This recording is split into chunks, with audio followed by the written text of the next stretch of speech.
Hey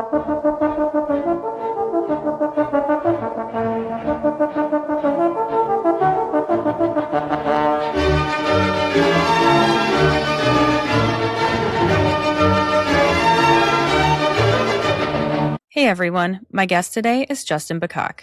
Justin began his law enforcement career as a uniformed division officer in the U.S. Secret Service before joining the Mesa Police Department, where he served 20 years in the role of police officer, field training officer, detective, and homicide detective.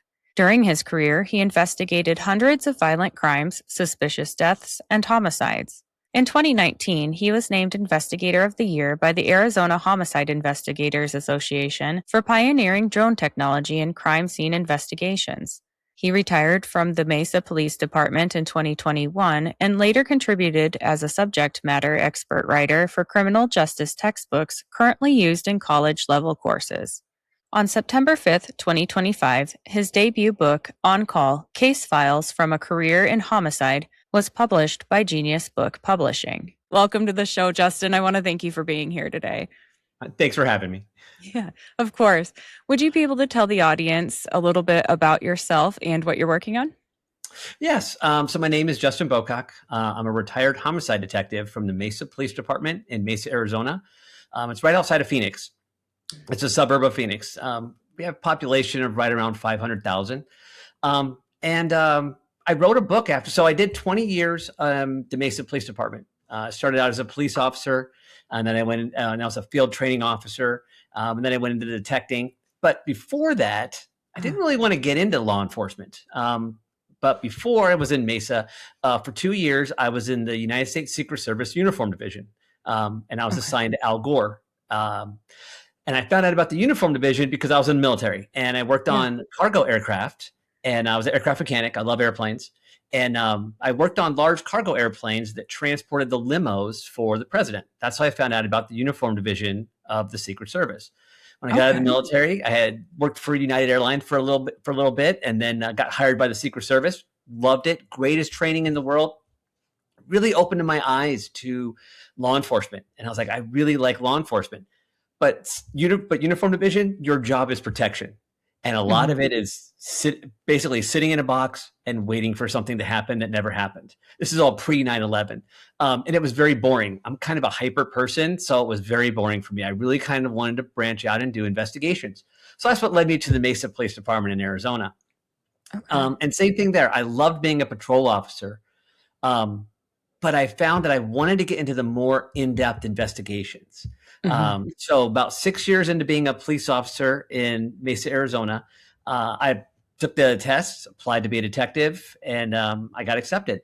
I started out on night times. I worked the graveyard shift, and I was the beer run detective. So basically if you go into a Circle K or 7-Eleven or convenience store and you take liquor or beer, and it's on video, that would go to a detective, and I would do photo lineups, and I would investigate it, and I would find you and then give you a ticket for stealing beer. And that's kind of what you start out as a detective. You start out with the basics. Well, one night there was a armed robbery that happened in the city, and I was the only detective on duty. So I got the call, and my supervisor's like, well, you're the only detective on, handle it. So I'm like, okay. That's when I fell in love with violent crime. I worked the case, and in 3 days, I identified a suspect, got the suspect in custody, got him to admit it, did the whole thing. And that's when I was like, you know what? I like violent crimes. That's kind of what I wanted to do in investigations. So from there, I went from the beer runs, I went into robbery. And then I was the lead detective in the serial robbery unit. And then in 2012, I tested into the homicide unit with the Mesa Police Department.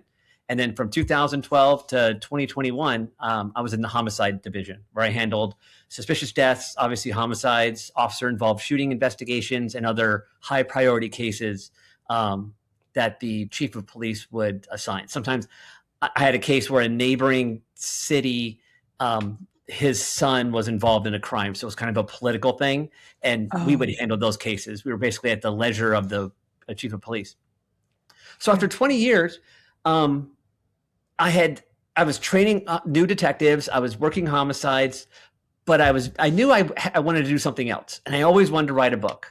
And I always said, people who do just everyday things, they always find that their jobs to be mundane and boring. And I always said, no, it's actually really exciting. Like I would meet people like this in the course of being a police officer, and you meet somebody who's like a brickworker. I remember I talked to a mason forever once because I was just so intrigued of like, how do you stack the block? How do you know it? He was telling me all the ins and outs of his job. He thought it was a normal job, but I was intrigued with it. I'm like, I really want to know about that. So I knew that there was kind of that, there's a missing element in the true crime world, and that is the perspective of the actual detective that did the work. Mm-hmm. If you watch most true crime, pay attention to who is doing the narrating or the writing. It's usually a supervisor. It's usually a prosecutor who prosecuted the crime in court. It's very rarely the frontline detective who actually did the interviews, who actually wrote the search warrants, who got called at 2:00 in the morning to come out and do the interviews. The detective who actually sat down with the family and told them at 2:00 in the morning that, your loved one is deceased. So I found that was missing, and that's what I wrote a book on call. It took me a couple years. It was published in September of last year by Genius Book Publishing, and I document 13 cases. It's 11 chapters, and I document 13 cases that I worked, and I go over the aspect of each one of basically how it unfolds from when I get called out in the morning all the way into adjudication, and we go through all the steps in the middle, the good and the bad. There's a lot of mistakes that I made, things that some biases that I had or things that I missed, and I talk about that. And there's other things where I kind of stepped outside the box. And I was like, hey, we've never done this before, but let's give it a shot. And it worked. So you kind of get to see an investigation unfold from the detective's eyes and not the prosecutor or, like I said, the supervisor, but the person who actually did the cases. Right. Yeah. And I find that so interesting because exactly as you said, when I think about crime shows, like I'm thinking Dexter's probably not the best one to use as an example, but or Law and Order SVU, you see like Batista or Ice-T just like walking in like, hey, this is what I got, but you don't see what they did to get that information. Like absolutely. And my wife and I, we both love the true crime shows, and we watch them all the time. But you'll see where it's like there's a murder, and then they go to John's house and they arrest him for murder, and I'm like, they missed something. Like, how did they get to where they got? And it all works out in the end, but it's like they're missing all that middle part. That when you tell people how it goes, like how sometimes it's just random, sometimes there's one chapter in my book called There Are Such Things as Coincidences, where all the evidence pointed to one person. I mean, all the evidence. And it was a thing of even the prosecutors like, I think we need to charge it. And it was like, well, but we're missing a few things. Let's just short up. Long story short, it wasn't that person. And I'm not giving too much away because you kind of get that sense. But, it runs you through all of those different aspects of it where it's not like the TV shows. Because because also, being a detective I talked to somebody else about this a long time ago where they wanted to be a detective. And they're like, oh, is it fun? And you got vest on and you got your gun and you're running and jumping. If you want to run and jump, don't be a detective anymore. That's for when you're a police officer. Because I always say for every hour in the field that I have talking to people is 6 to 8 hours behind a desk, typing it out and writing paperwork. Sometimes you're spending 2 or 3 hours writing a search warrant. So I don't talk about writing a search warrant, but I talk about that's what we do, like a real investigation where we get the homicide occurs, and then everything stops until we get search warrants for the homes, the vehicles, the persons, etc., which could be hours and hours and hours. You're waking up judges. They may not like what they read and say, hey, shore this up a little bit for me, make it a little bit better to where I understand it before I sign it. And I walk through that process so people can realize it's not like the TVs where a murder happens, and then they got the guy in custody in an hour, and then they're doing a press conference telling you everything about it. When they're doing these press conferences, they don't have a lot of information because they don't know a lot of information because they don't know anything yet. Yeah. Yeah. And I do think, and I didn't really think about this until you were describing this, but I think the cops and the detectives get blended together as the same role in a lot of shows. Would you agree with that? Yes, absolutely.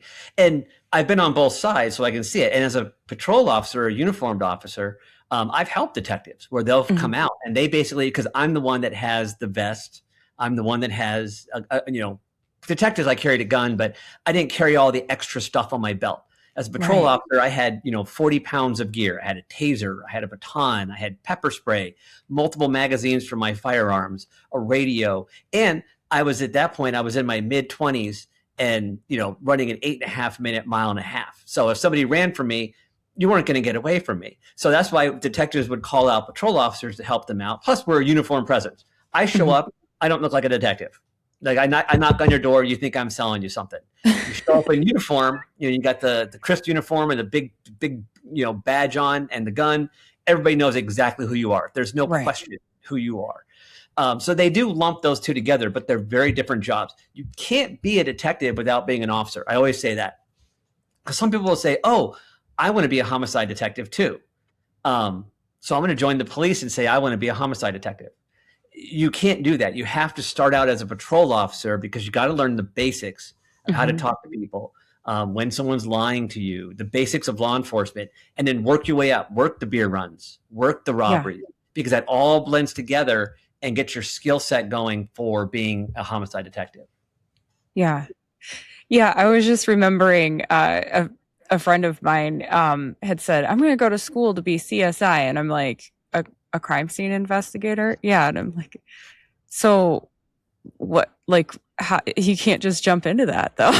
Yeah. Like, and that's the thing too. Like, well, there's a lot of classes that you can take. Like I know a lot of we call them crime scene specialists, but CSI people, they have degrees in science and biology. But you're right. There's not like a crime scene class that you can go to. Same thing in the homicide world. You can't go to a class and get a degree in homicide detective. You basically learn from your peers. You learn from the city that you're in. And that's another reason that my book is helpful, is I've actually used it as a study guide for officers and detectives in smaller towns that maybe get one homicide every 2 or 3 years. So they don't have the experience. Whereas in Mesa, we were doing 20, 30 homicides a year. So we had the experience. There were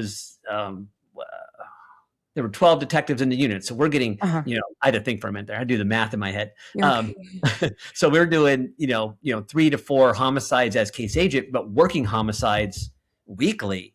So we had the experience, whereas some places don't. And like I said, you can't just go to, Grand Canyon University or University of Phoenix and say, okay, I need a homicide class. They don't teach that.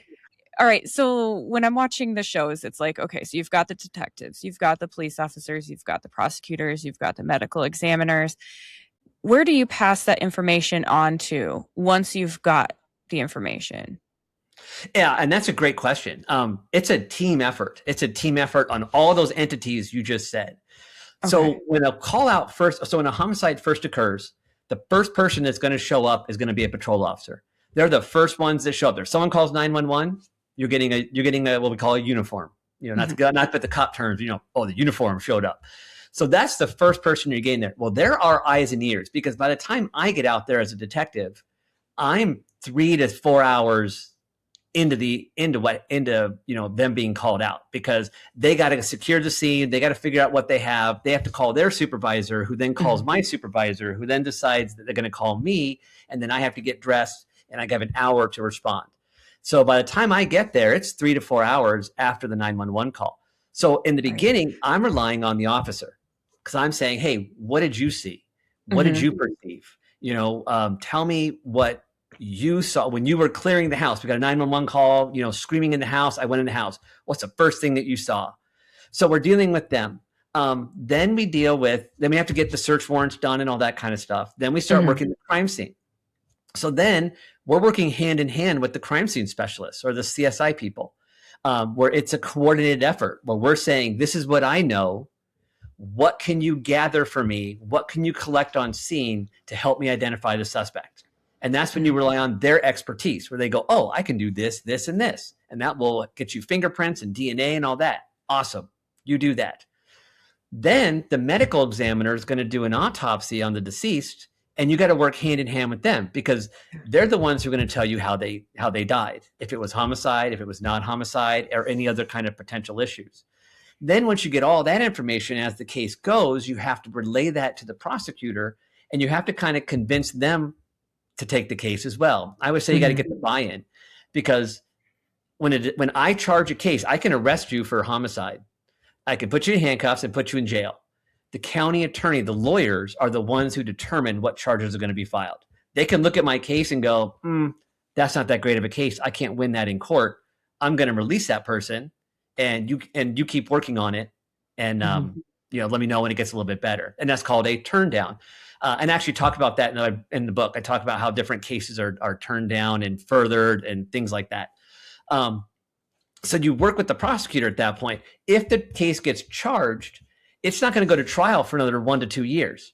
During that time period, you're working with the prosecutor to get the case court ready. You're working with the medical examiner to get their reports done. You're working with all the forensic evidence people, because now you may have to do additional DNA, fingerprints, firearm technology testing that could take months, if not years.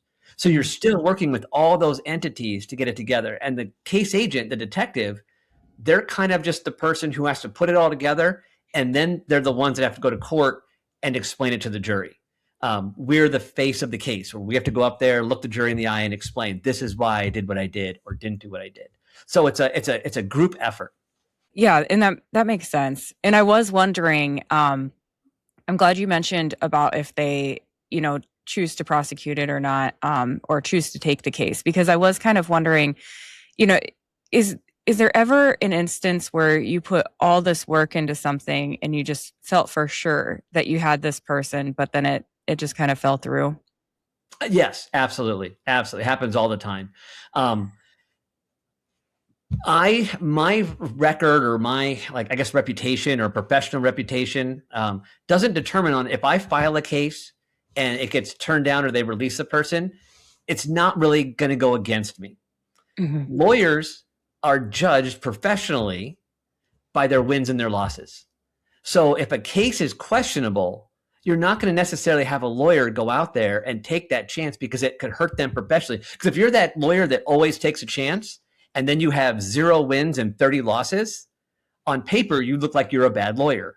But really, you might be a good lawyer who's just taking chances. Hey, sometimes you present a case to a jury and they just don't like it.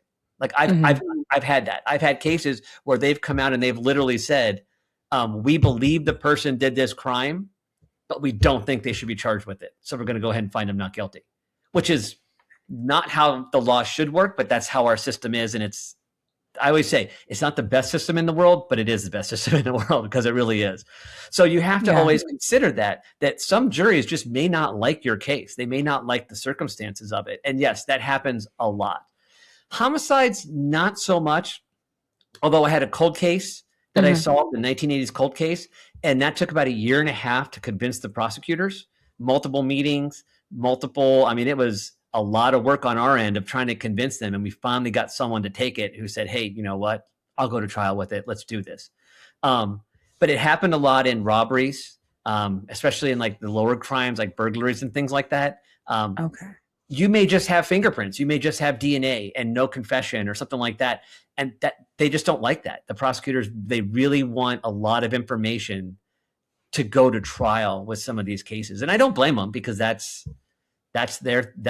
how the system works. I arrest somebody on what they call probable cause, meaning it's more than likely than not you committed that crime. Mm-hmm. In a court of law, you have to be found guilty as beyond a reasonable doubt, which means that there's no doubt that anybody else did it. So there's different standards, and that's why our judicial system works so well. Did you follow the Casey Anthony case? I did, yes.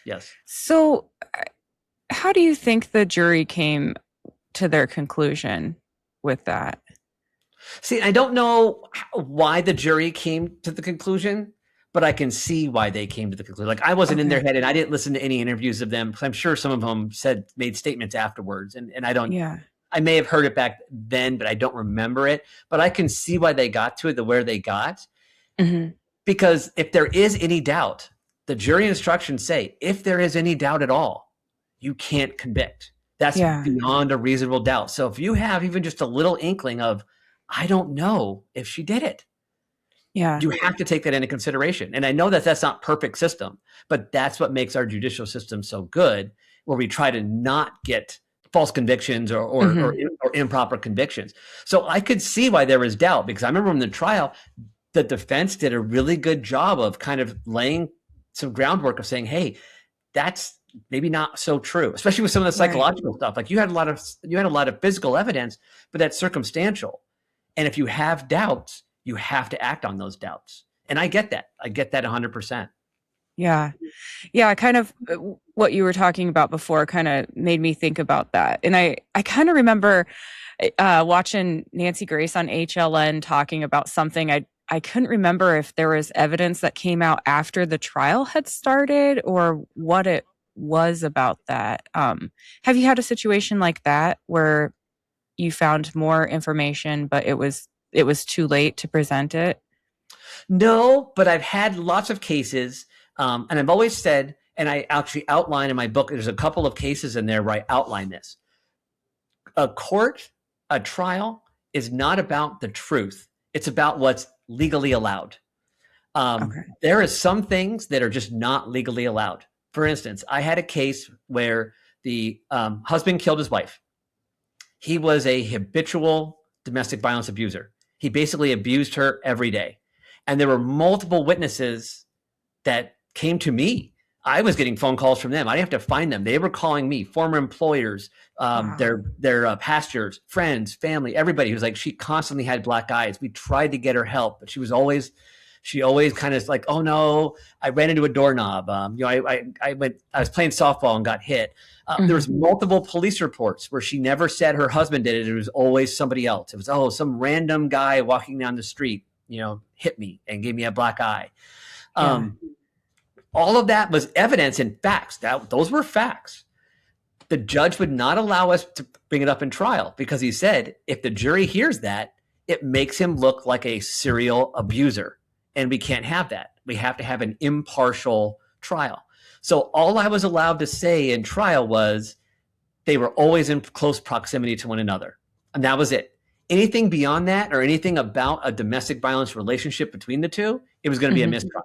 So not that information we found out after the trial, but there's a lot of information that we find out leading up to the trial that we're never allowed to tell the jury, that we're just not, because again, legally not allowed to say it, but it's facts and evidence that we're just not allowed to say, that I think if the jury heard, they would go, oh yeah, he did this. You know what I mean? Right. Yeah, that makes sense. Okay. What do you think about Scott Peterson and Bryan Kohberger? Okay. Innocent or guilty? So Scott Peterson, I think Scott Peterson, and again, that's a circumstantial case. Like there's a lot of maybes and all that. But yeah, I've seen some case studies. I've gone to some presentations on case studies on the detective and the lieutenant who actually worked on that case. And I do believe that Peterson did it. I do believe he did it. And I think that the jury, but ultimately it's not what I think. This is my opinion. Yeah. But the jury decides. The jury heard the evidence and found that he was guilty. There is not a movement, but in society now, there is a thing where we all want to believe in conspiracies. We all want to believe that there's something else out there. And I think that that's what happened with the Peterson case, because he was found guilty and everybody's like, he's guilty. And then it ruminates for several years. Everybody forgets the truth. And then people start throwing out little things like, oh, he actually wasn't even in California when this whole thing happened. Okay. So, and then we start revisiting this and we start getting the controversies. And it's good because some of this stuff is propagated by the defense because they're trying to help their clients. Right. Defense attorneys, that's their job, is to help their client any way that they possibly can, legally and morally. So I think that Peterson, I definitely think that he did it. I definitely think he did it. I think that his defense is trying to do everything they can to do a conspiracy around it and make it seem as if he didn't. Yeah. Kohberger, again, that was a weird case, as in it is very circumstantial. All you have is that DNA. And I think one of the biggest things for me when I was watching, because I followed that case pretty closely, is the DNA was obtained, or the DNA was searched by the FBI in an improper and illegal manner. Oh. And the judge let that go. And I think it's a kind of like an inevitable discovery thing. So what happened is they found DNA on the snap of the sheath, the sheath that was left behind in the murder scene. they found this DNA and they ran it through the available databases that they had. So they ran it through like the local database in Idaho, and they didn't get any matches. The FBI got involved, and the FBI ended up running it through civilian databases, and that's when they got a paternal match. But they did this without ever getting a search warrant or the legal authorization to do any of this. So they kind of skirted the rules a little bit. Yeah. And then they ended up getting, and then once they got a profile match, then they said, okay, let's write a warrant now and we'll go from there. So it's a legal term called inevitable discovery, which is the judge can decide you were going to find that evidence out eventually, right? So even though you did something improper in the beginning, you were going to find that out. So it was just a matter of like almost like an administrative thing. So it was kind of an administrative deal. And I remember that went to trial, and it was real hush hush where the judge was like, yep, we got to let this go because that's the only evidence the state has. Mm-hmm. You know, the FBI knows better. They know better, and they should have done better. So I was kind of not sad, but disappointed when he took a plea because I wanted to see it go to trial. I wanted to see how the FBI explained how they skirted the issue with that DNA, because they kind of just did what they want with it. They got a result, and then they said, okay, now we're going to write a warrant and make it all legal. And that's not really how it's supposed to work. You're supposed to do it legal from the beginning and then kind of go, you know what I mean? Yeah. So, yeah, that was interesting to me. And I wanted to know not the why, because you're never going to know the why. They're never going to go up there and go, this is why I killed everybody. Nobody ever does that. I just wanted to know more, like what more evidence did they have on all the cell phone records and the phones and because like they had a white car in the area. Like how else were they able to get that back to his white car? I wanted to see more of the inside of the investigation, and I was looking forward to that in the trial. And it just kind of fizzled out where he said, yeah, I did it. And that was it. Yeah. I don't know if we're going to get the ins and outs. Yeah, those were two cases that I saw were recently, you know, I saw Scott Peterson is coming up again. And I do see that there's still talk about Bryan Kohberger. And I was just like, to me, in my mind, they're both guilty. But yeah, if they're coming back up, there has to be something worth bringing up, I suppose. So. Yes. Yeah. And I did say Peterson is guilty. I do believe that Kohberger is guilty. I do.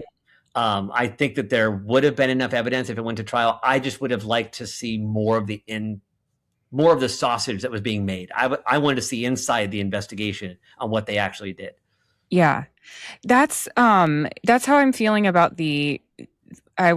I didn't watch a lot of it. I just watched clips of the Tyler Robinson preliminary hearing, and you know, that with the internet nowadays, which I want to know how that affects your investigations, but with the internet, it's like people can take their opinion on what they just heard in the preliminary hearing and kind of twist it around, and then it's like, all right, I don't even know it's true anymore. And so then you've got to do research, because it's like, okay, so is this person purposely lying, or did they just misunderstand? Because I think there was some wording around some DNA matches that had people confused, and whether the video was actually new or if it was just zoomed in. Yeah. Did you watch that at all? I did. And the internet is your friend and it's your enemy. Because everybody can Google something and everybody has an opinion. I always say everybody has Twitter, so everybody thinks they're an expert in everything. And they're not. And in that particular case, the firearms portion, that was, I think, confusing to some people, to include my wife. She heard the testimony in that, and she's like, oh, so it's not the bullet. I go, that's not what they're saying. I go, they're saying in all these legalese terms that they can't say it is the bullet, but they can't say it's not the bullet. But they were saying it in their scientific way of saying things. And to the common person, you hear it and you're like, oh no, because she's a highly educated person, and she heard it. She's like, so they're telling me that person is saying that's not the bullet. I go, no, they're saying they can't prove it is, and they can't prove it's not. She's like, so it's not then. I'm like, well, no, but it could be, but they can't do it because it's so shattered and so in pieces that they're not able to get a match or not get a match. Uh-huh. So that's where you have to be careful, where people hear and they determine what they want. And she's just, and my wife is like, no, that's not the bullet.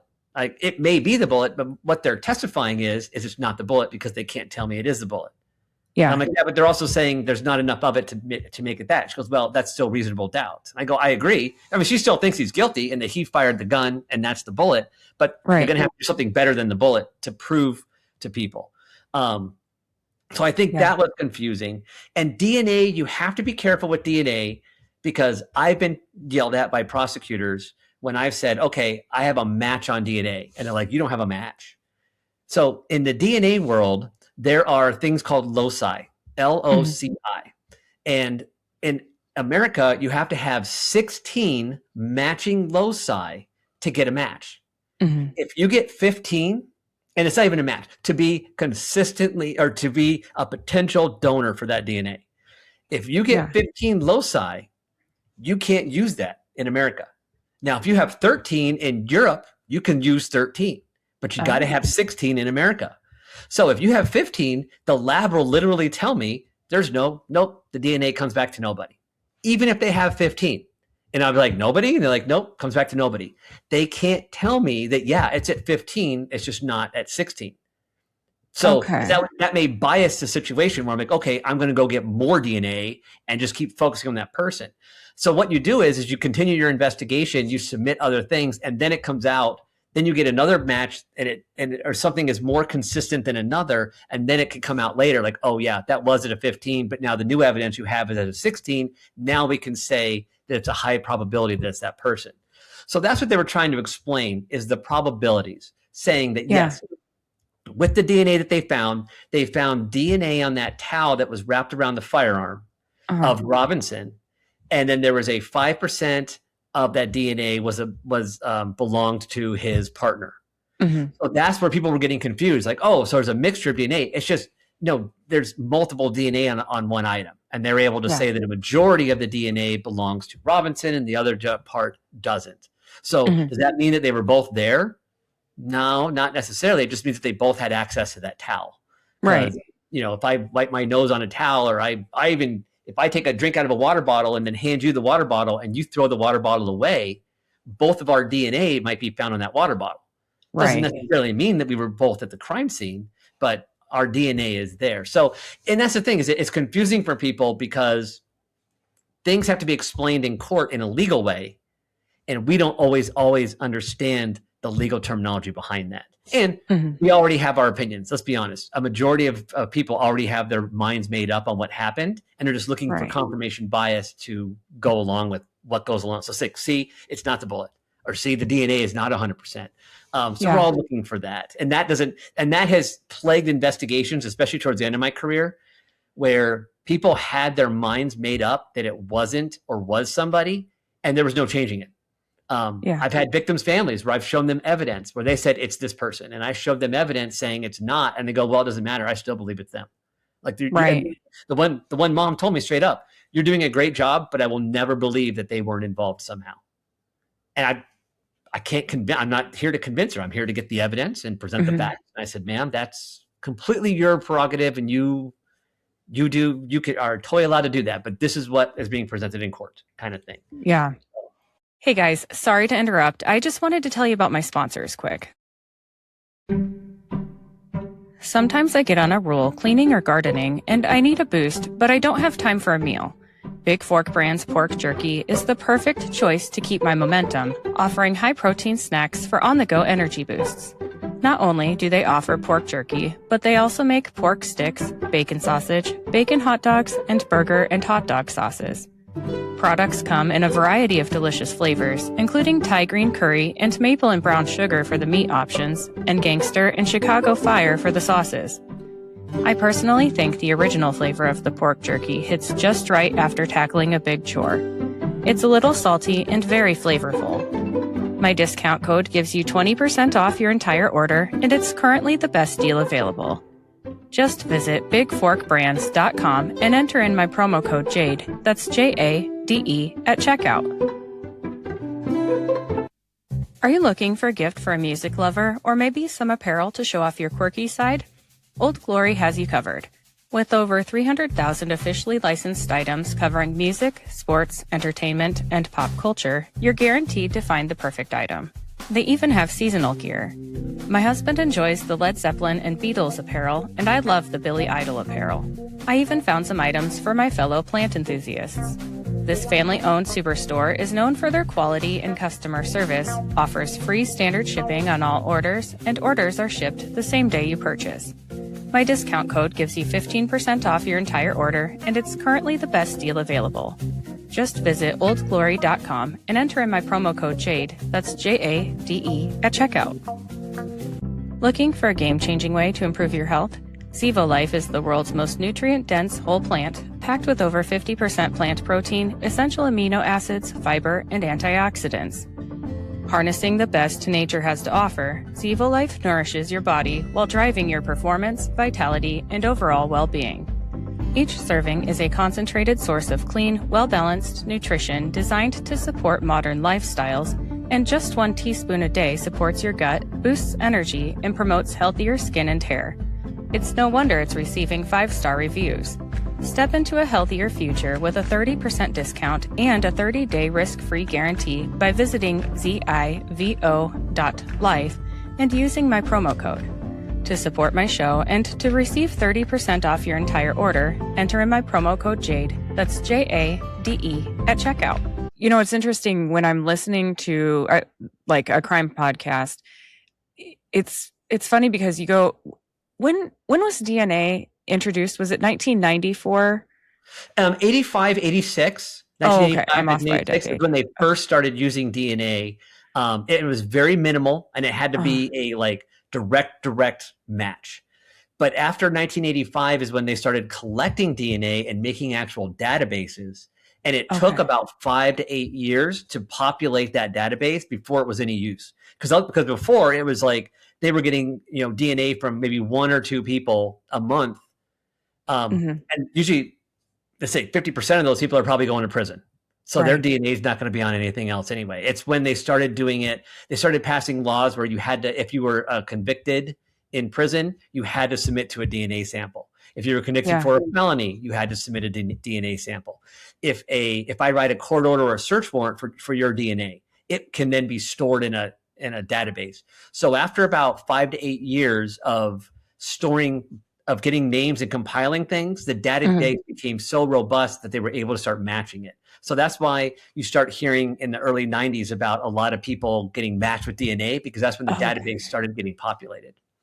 Okay, gotcha. I didn't know why 94 was in my head for some reason. Maybe I'm thinking of a case or something, but yeah. So I try to think about cases from back then before you had the DNA capabilities, and how much more difficult it had to have been to crack a case. And also cameras weren't everywhere like they are now. But then I can also see, like, especially to the extent of social media and stuff that's on video, where it could just like muddy the water as well, like too much information that you have. How was that, like, kind of going through all of that?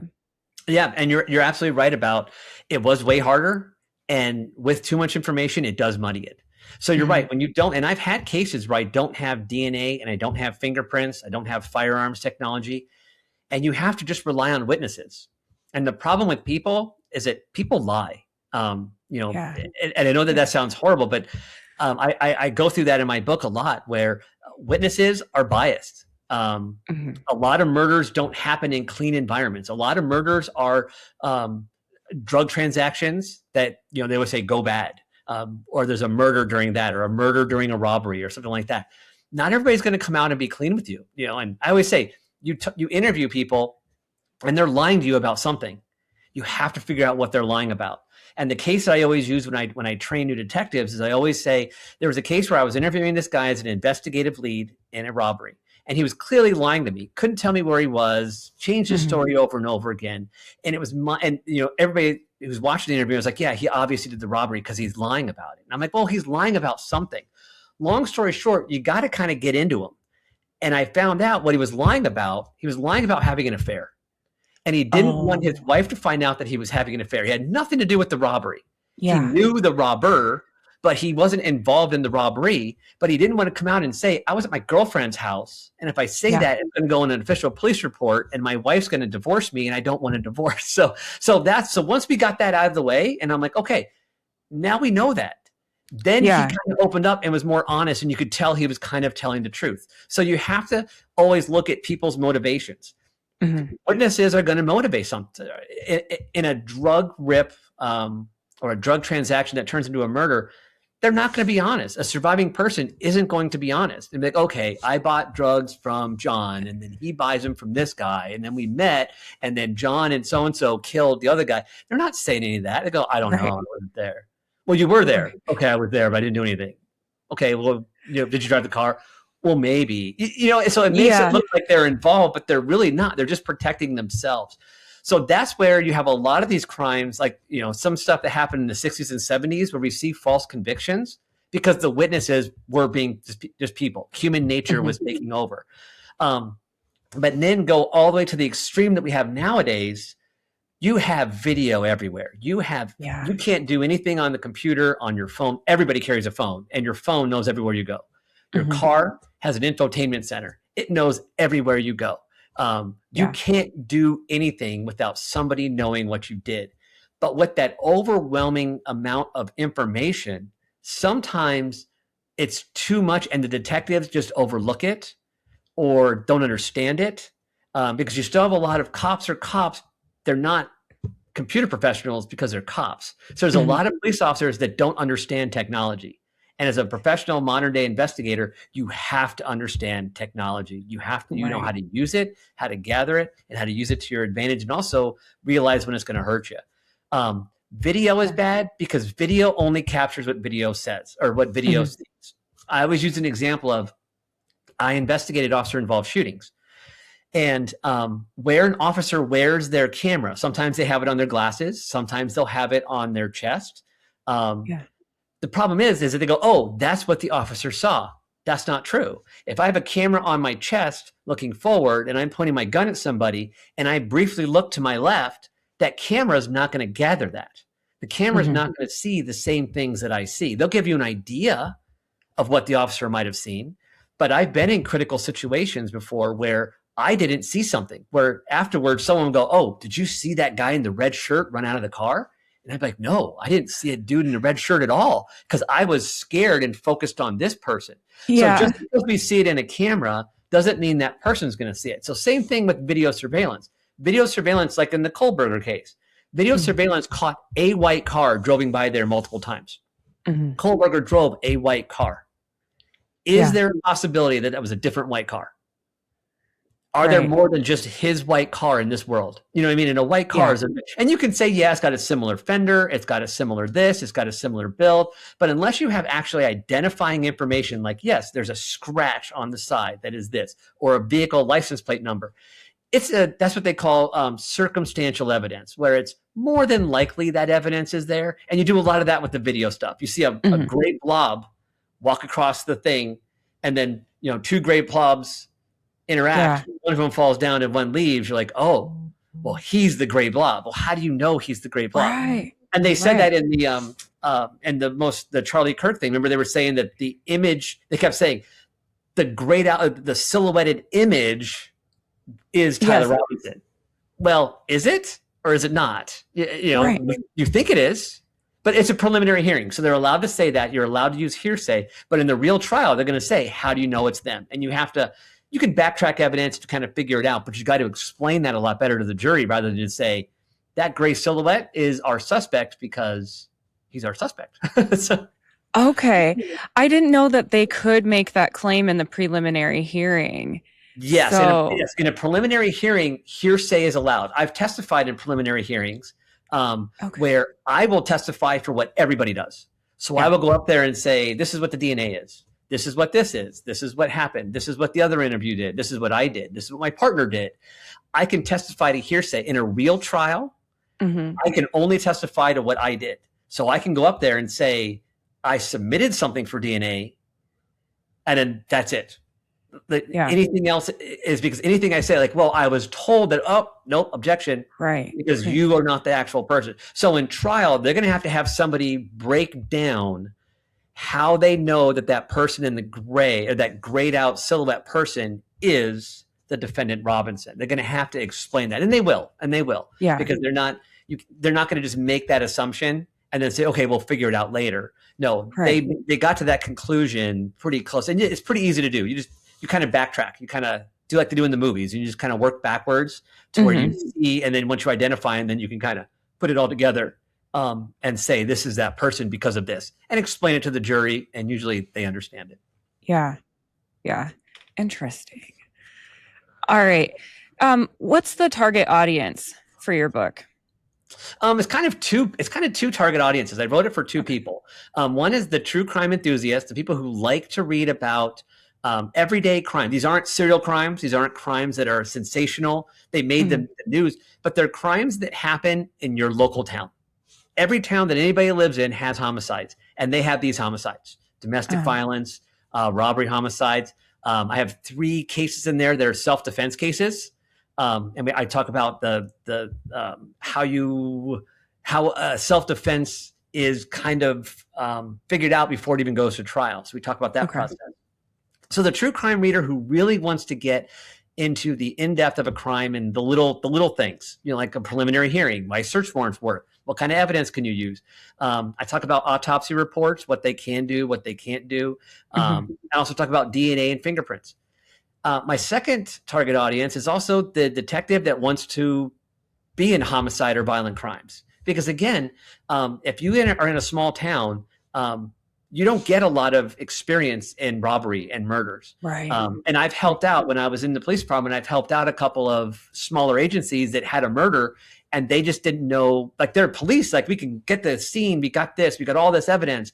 Now what do we do with it? Because we've only had one homicide in 10 years, and we don't know what we need to do.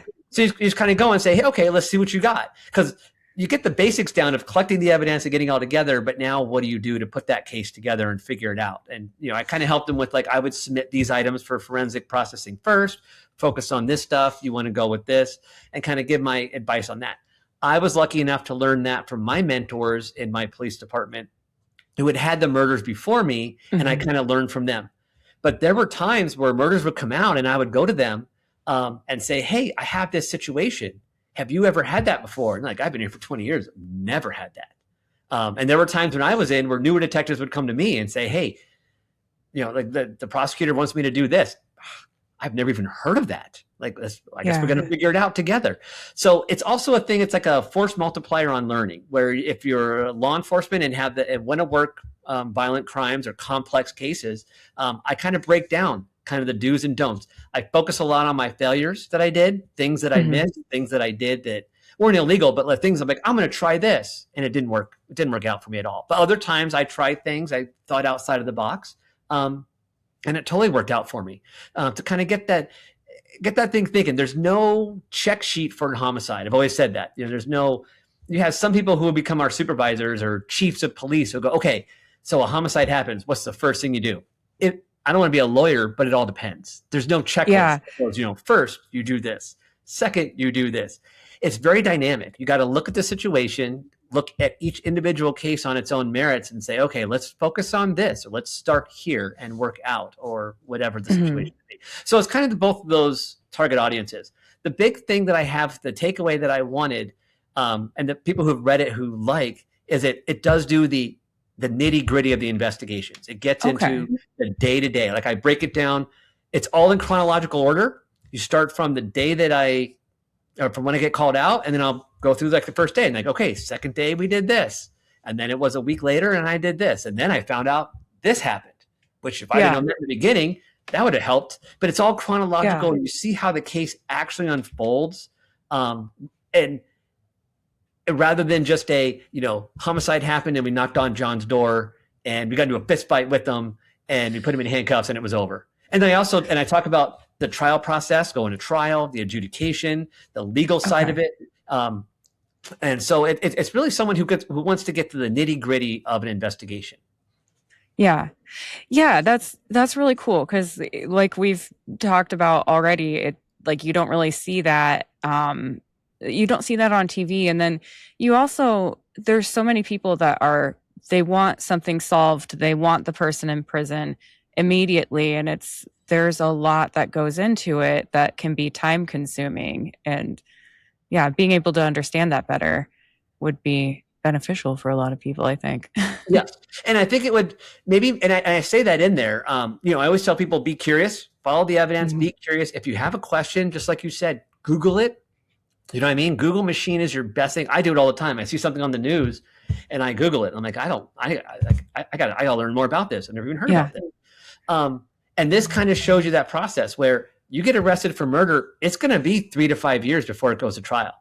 Yeah. And I go through all of what's going on, the good and the bad, how the defense is going to question this. They're going to not like this. They're going to, they want different things. And that's fine because everybody hates defense attorneys until you need one. I always say that, you always pick on the defense attorneys until you need one and you're accused of something.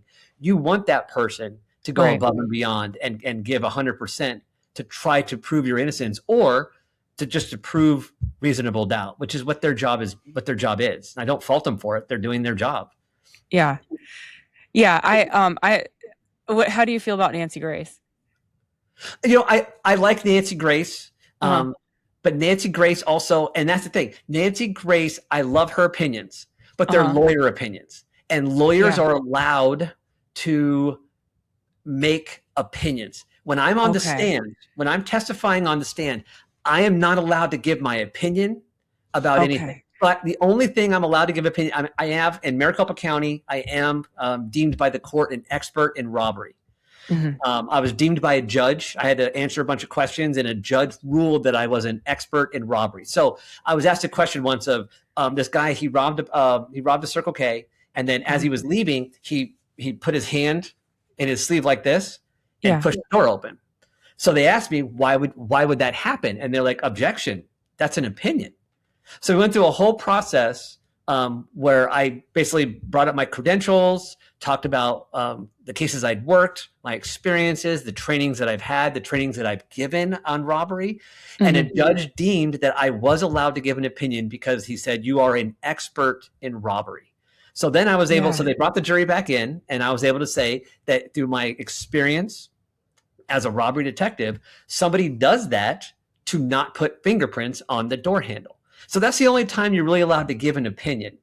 Lawyers, on the other hand, they're allowed to give opinions all they want, especially like a prosecutor or defense attorney. They can say, a defense attorney can go up there and go, is it possible that John wasn't even there?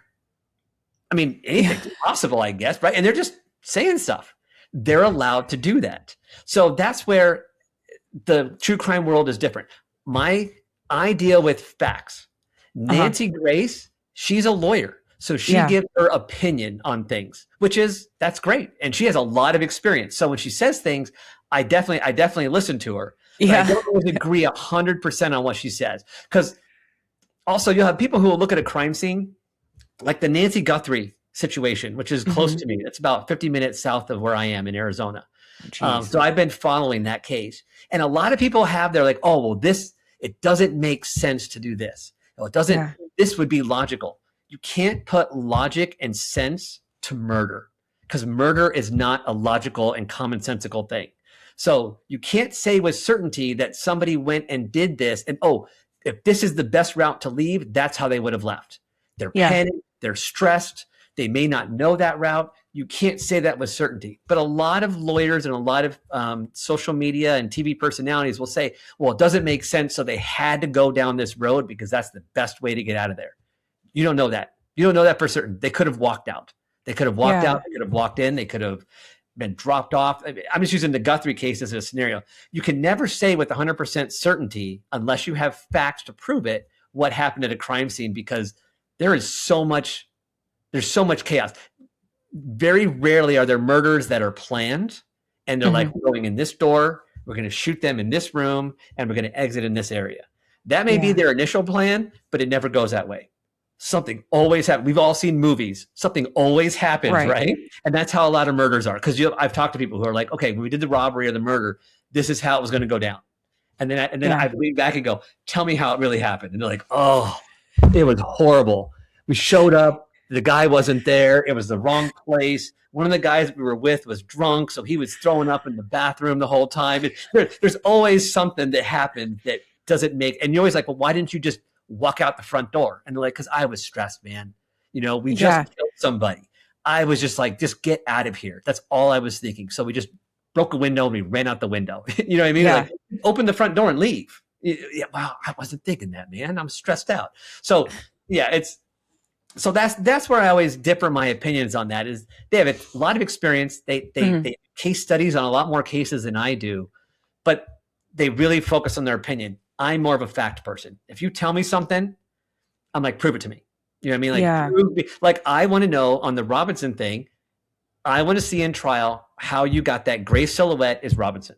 I want you to show me that. You know what I mean? Like I believe it now, but in trial, I really want to see that part. When that happens, I'm going to be watching that day because I'm really interested in it. And I'm sure they'll prove it. I'm sure and I'm like, okay, I buy that. That makes sense. Yeah. So, yeah, I'm going to listen for that more closely when I'm listening to Nancy Grace, because I always think, I'm like, man, if I were ever in trouble, I need a lawyer just like her. But yeah, with the Robinson thing, yeah, I believe it was Tyler Robinson, but I see that there's some evidence that, maybe somebody else was involved or whatever. I'm the same. I think the same as you, like on that. I want to actually see you prove, like, I want you to remove any doubt that it was somebody else other than him on the rooftop there. And I think that's what they were trying to do in the preliminary hearing, because that was a preliminary hearing. All you're really doing is getting is proving to the judge there's probable cause that the crime occurred. And usually that takes about a day. The longest prelim I've ever been in was a 3-day preliminary hearing. And that was, we charged an officer with an officer-involved shooting. So that was a little bit more in depth. But yeah, normally you just prove probable cause, meaning that they did it. You know what I mean? But I think in this situation, they went a little farther beyond. Remember, there's always different perspectives. The cop is going to see things differently than the lawyer's going to see it, then the victim's going to see it, then a witness is going to see it, then the media is going to see it. And it's good to get all of their different perspectives. That's what makes it interesting. Yeah. Yeah.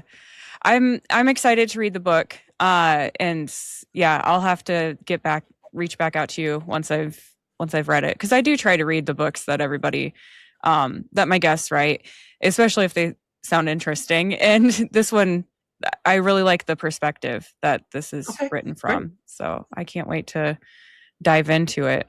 But yeah, where can the audience find you? They can find me at my best place is my website, www.justinbocock.com. It's my name. And you can have a link to my book there. It's on Amazon. I also do my publisher, Genius Book Publishing. I also do a blog there. I also have you can directly reach me. And if you have questions about a case, I also do case studies for you. If you have a case that you're interested in, or your family member's been involved in, or a cold case, you can send it to me, and I review them for free.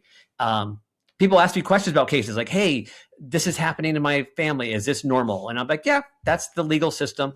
That's kind of how the legal system works. It's slow and it's cumbersome. And sometimes like, well, ask your detective about this. You know what I mean? I'm actually working right now with a family in California on a cold case. It's not that the detectives didn't know what to do. There's just a lot of new technology out there that has worked for me. And sometimes other detectives, when they hear other detectives use it, it's better than a civilian coming to them and say, hey, I saw a guy on YouTube who said this works. Whereas that detective actually sent me an email and I was like, yeah, I used it 2 years ago and it was phenomenal. This is the case. This is the case number. This is the current supervisor if you want to contact them and see. And they're like, okay, thanks. Just to verify. You know what I mean? Because you hear a lot of weird stuff online. And like, I can't entertain every weird idea. Yeah. But a fellow detective who's done it and it succeeded. In this particular case, I used it. It went to court and we were able to use it. And he was like, great. He's like, what's your supervisor's name? I'm just going to reach out just to make sure my supervisor is cool with it. So yeah, you could contact me on there. And I'm happy to answer those questions. I really want to educate people. Yeah. I really want to educate people on be smarter, be curious, follow the evidence on these criminal cases, and don't just believe what you're told. do the work yourself. Everybody's got the internet. You got Twitter. You might as well use it, right? Yeah. Yep. Makes sense. Sounds good. Yeah, I'm gonna have to ask you about your opinion on Jodi Huisentruit sometime. Have you heard of her? I haven't. No. No. It's No. a TV anchor that went missing. I'm in small town Iowa, so she Okay.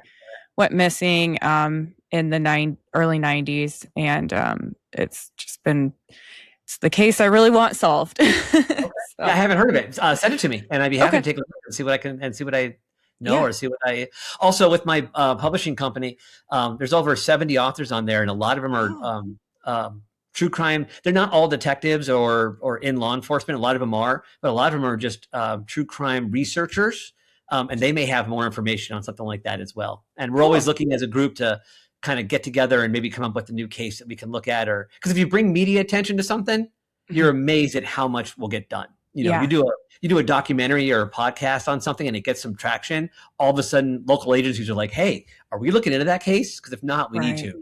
You know what I mean? So I always say sometimes it's good just to get a little attention, because as a detective, there were times where my boss would come in and say, "Hey, we're working this case, right?" I'm like, "Yeah." "All right. Well, they're doing a news story on it, so put it on the top of the pile." Okay. Like, all right, boss. Like everything goes to the bottom. He's like everything goes to the bottom because the media is wanting, because the chief wants to know about it, which means that the mayor wants to know about it, which means that the media is asking questions. So that means you're putting it on top of your pile and get it done. Like, all right, everything kind of gets put to the side and that pile gets put on there. And I'm not saying it's right. It's just reality. You work in 30 cases, you can only do what you can. But yeah, you put media, you get a mayor involved in something, and yeah, that phone call gets made quick of like, hey, how many detectives are on it? 1? Well, you got 2 now. So put 2 on it and make it happen tomorrow. Like, yeah. So yeah, shoot me that case. I will. All right. Sounds good. I want to thank you for being here today. And I'll let you know when the episode is out. All right. Thank you very much. All right. Yeah. Thank you.